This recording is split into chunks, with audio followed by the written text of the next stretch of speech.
I want to talk about the difference between a Roth versus a traditional IRA.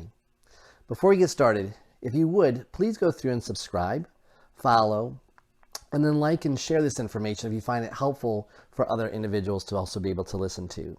So let's get into which is actually better, a Roth IRA or a traditional IRA. Well, there's lots of controversy back and forth onto whether which one is really the best to go with. And I think it boils down to what makes the most sense for you, what would make the most sense in the future for what you're trying to accomplish. And maybe you'd go through and even do a combination of both of them, okay? So first, let's understand the difference between the two. The IRS has gone through and gives us some opportunity to save money for ourselves outside of work, and that is done through either an IRA or a Roth IRA contribution, and they give us different tax opportunities with each of those. So in a traditional IRA, let's give an example. Check the year that you are watching this video as to how much you can actually contribute. There's a little bit of different contribution amounts depending upon the age that you are.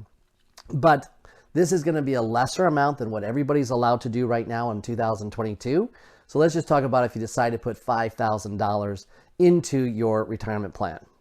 So if you're putting $5,000 into a traditional IRA, and let's as an example say that you're making $50,000 a year, if you make that contribution of $5,000, then you would only pay taxes on $45,000. See, the IRS gives you that opportunity to take that contribution before tax dollar, or to go through and be able to use it as a tax benefit in that particular tax year. So that's what a lot of people choose to do. And to be honest with you, that's what a lot of accountants and electronic software go through and also recommend doing, because you're going to get a lower tax bill in that particular year that you're working in.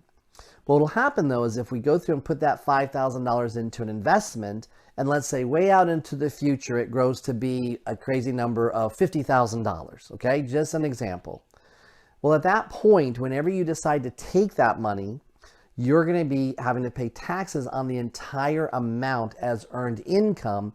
And if you pass away, your beneficiaries would go through and have to pay taxes on that money as they receive it as earned income. Okay, so let's take a look at the Roth situation instead. If we went through and did a Roth opportunity, same scenario, let's say you're making the $50,000 and you choose to put $5,000 in. And yes, there are some limits based upon your income and whether you can participate in a Roth or not. But we're going to say in this example that you can. So you put that $5,000 in based off of a $50,000 income.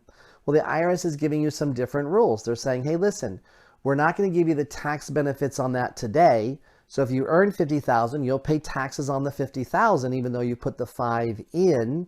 But what we'll do is we'll give you the tax advantages for later. So whatever that money grows to, let's say it grows to that $50,000, then you don't have to pay any taxes on any of that money, nor do your heirs. And to me, that's kind of a big deal. So just off the cuff, I'd say, man, you know what? The Roth IRA is absolutely the way to go, because I would much rather pay less tax in the future, and I'd rather pay the taxes today.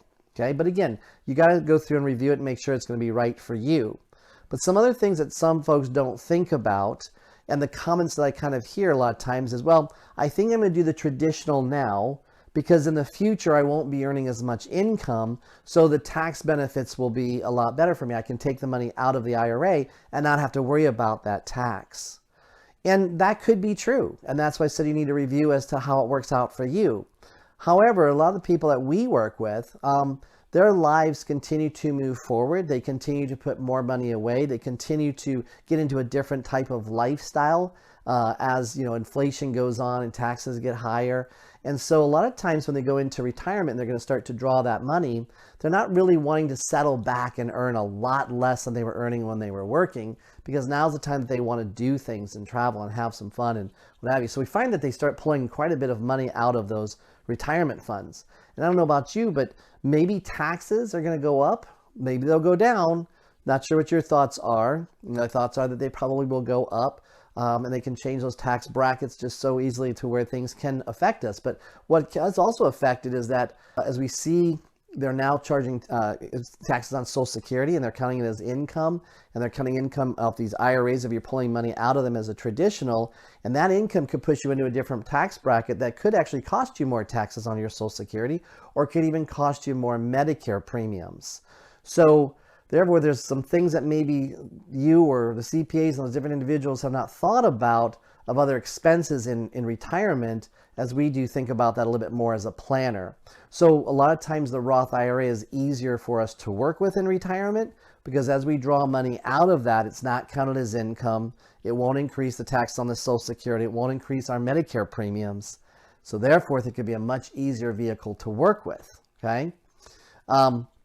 Now, I made a comment about maybe it'd be an interesting idea to have a combination, and a lot of people do have a combination of both, because maybe they have retirement through work, or maybe they've had an IRA and now they're thinking about transitioning to that Roth. So having a combination, if that's your case, that can work out also. Just what you want to do is, in a tax year where tax brackets are really high, you need to draw money, you'd probably want to draw money from the Roth. In years that the tax brackets are low, like we're in now, then you might want to go through and draw from the IRA. See, again, you would want to look at that on a yearly basis to see where the brackets are going to be, what your income is going to be like for that year.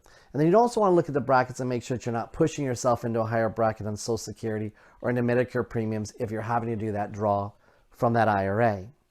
The other little discouraging fact is that you do have to remove money from an IRA.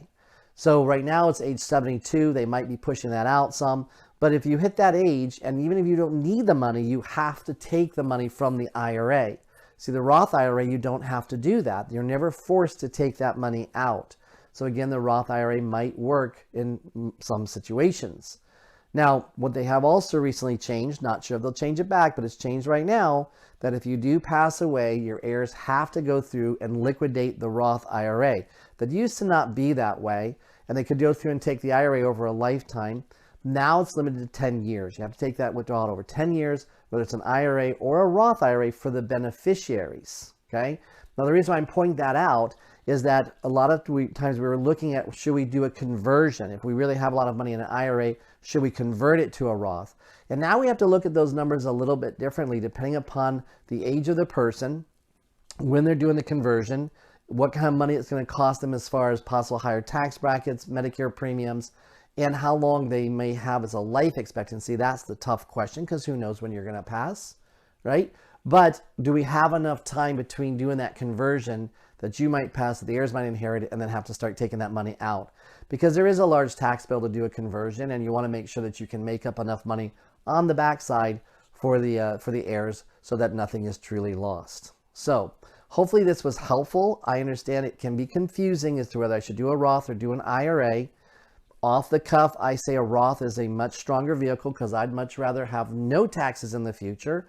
I'd much rather be in a situation where it's not going to cost me more in Medicare or more in my Social Security tax, be able to transfer the money to my heirs on a tax-free basis. But you have to review your personal situation and make sure where you stand, whether you should do a combination, or if you've already done an IRA, should you go through and leave that and not do a conversion and just look at doing the Roth from here forward. Again, I hope this has been helpful. Until we talk again, be safe.